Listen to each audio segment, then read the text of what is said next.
Everything is interconnected, and we are seeing more and more the interconnection between ecosystems and species. And that, I think, has really helped me realize how much we are part of a single unity, and if one part of the unity fails, my life too will be affected.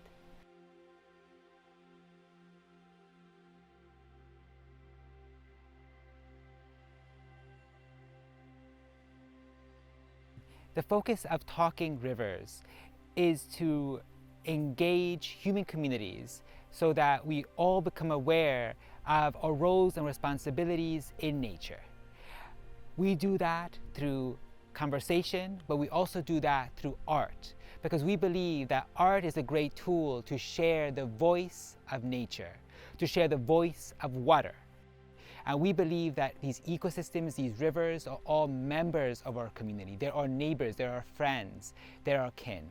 And we believe that to honor their voices, we need to strive to listen to them. We work at listening to them through citizen science, but we share their voice through storytelling. We share their voice through art.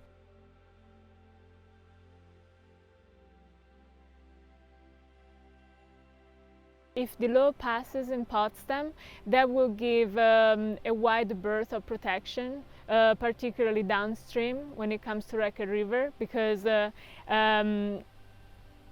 everything that will come to the town of Potsdam from upstream would affect the health of the river in the municipality of Potsdam, which means if somebody is harming the river south, they could have power to say, no, you need to stop, you're harming the ecosystem. The hope will be, though, that more and more municipalities decide that they want to see this happen, even here in the Adirondacks, which will give a bigger and wider berth of protection.